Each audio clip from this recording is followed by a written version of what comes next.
Igitondo cyiza, aka kanya ndagira ngo mu by'ukuri ngaruke kuri Mexico Exchanger.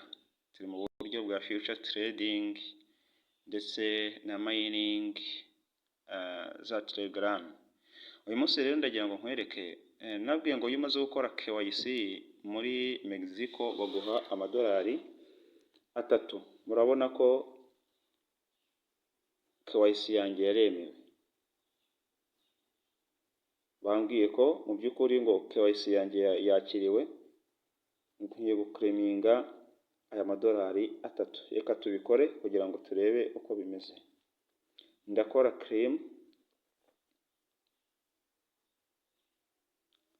Urabona ko tayari namaze kubona amadolari 3. Aya madolari 3 ajya hehe? Reka tuze aha ngaha turebe ngo aya madolari 3 ajya he.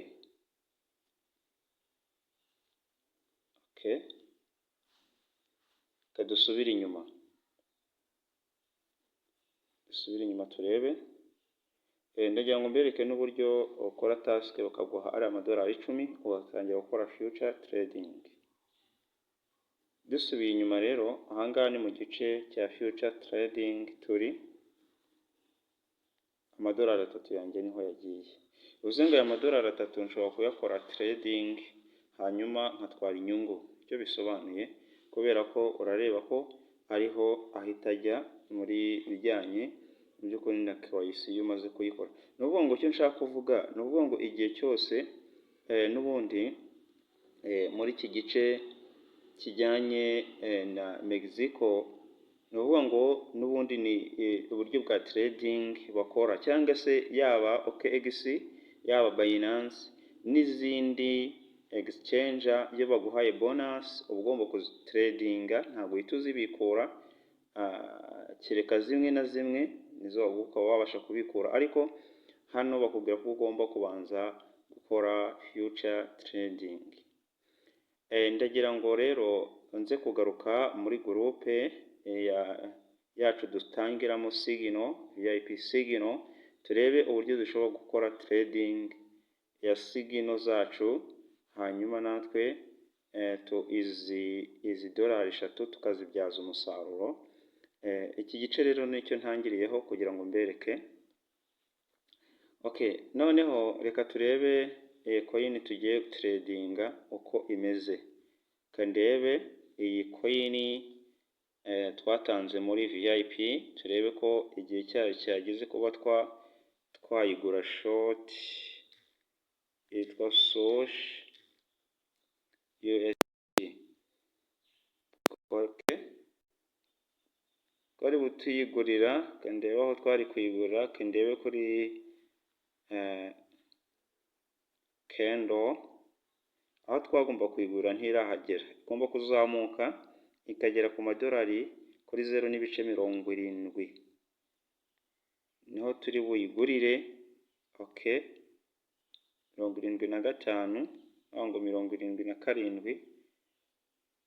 Nikora target ya mbere iraza kuzamuka, arabura gato nikora target ya mbere 7. Hanyuma ize kuzamuka, ubwo reka iyi ngiyi tuyireke turebe iyindi coin tugomba gutradinga. Mwihangane wenda video ishobora kuba ndende bitewe n'impamvu. Turebe indi coin twagombaga kugura short yitwa Point USDT. Twagombaga kuyigura short igeze kuri 2.2 1.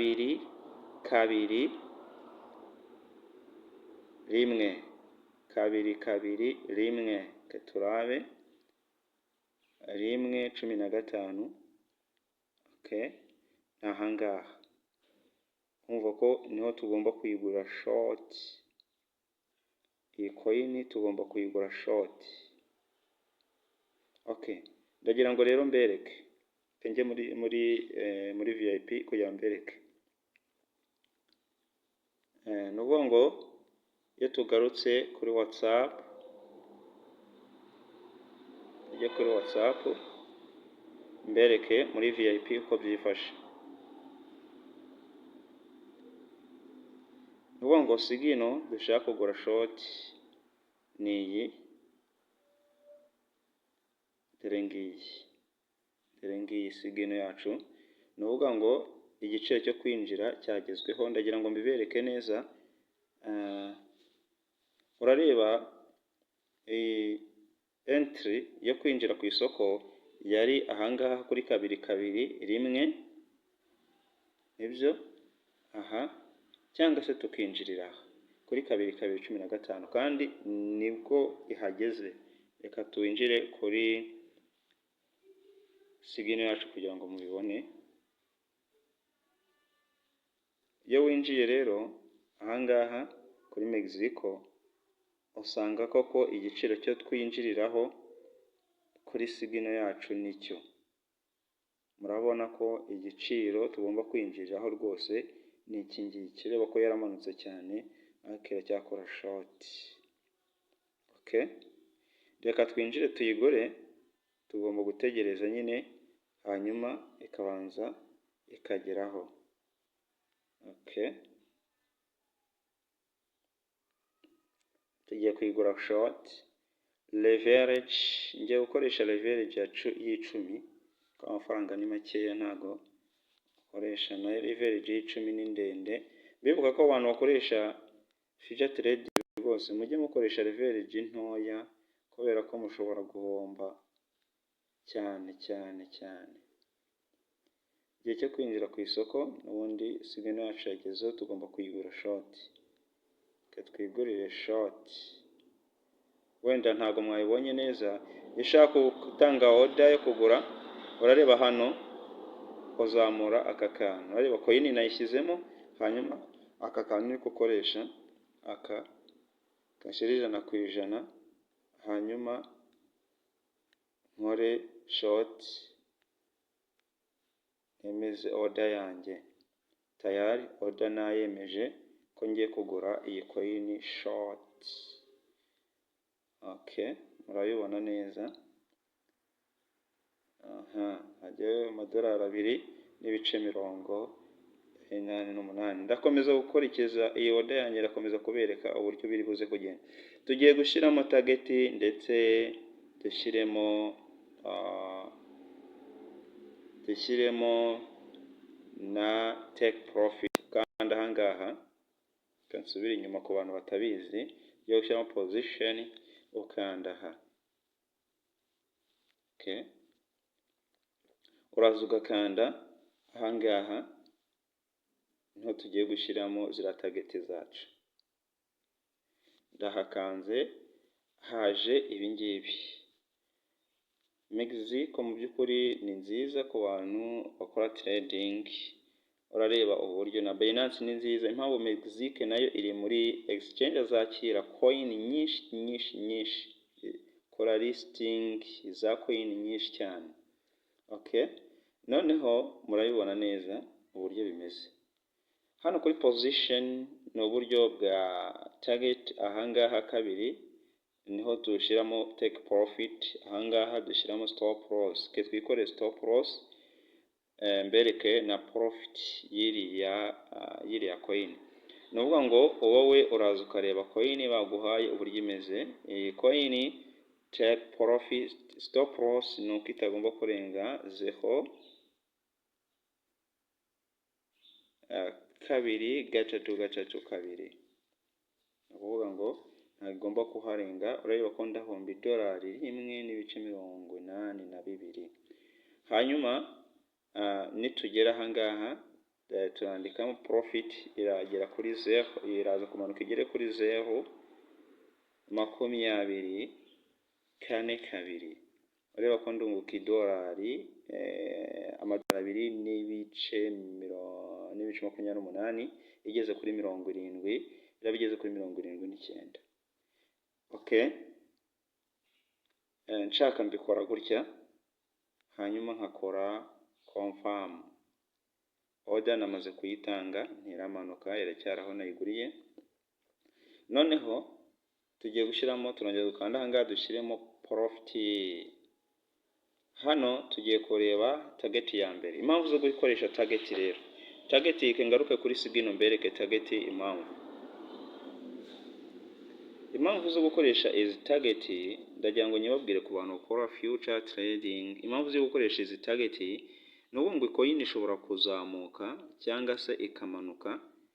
Iyo wayiguze short ishobora kugera kuri iyi target utashatse ko ikugurishiriza, ugasanga yongeye kongera kuzamuka nta nyungu iguhaye. Ariko ni byiza ko izi target uzishyiramo kugira igende iguha inyungu ndetse ikoraho na cya gishoro cyawe. Nicyo target imaze ku bantu batabizi.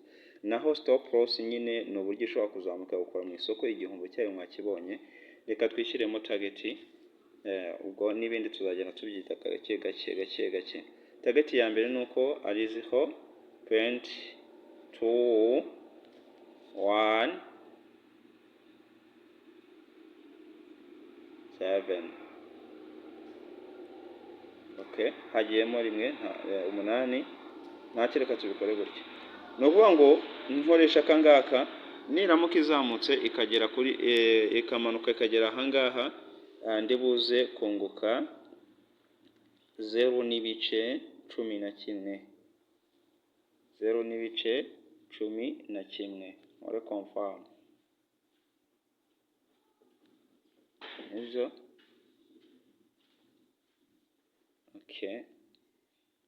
Target ya kabiri. Target ya kabiri ni 0.124. Kadushyiremo iyi. Nigera ahangaha iranyungura 0.40 y'idolari. Shyiramo target ya gatatu. Undi target enye zibaye. Target ya gatatu tubikore. Okay. Ni 0.885. Okay, 88. Nigera kuri 70 na kangahe iranyungura 0.39 by'idolari. Profit, take profit. Shaka target nazirekera ahangaha ko nashyizemo take profit nashyizemo irabibaye.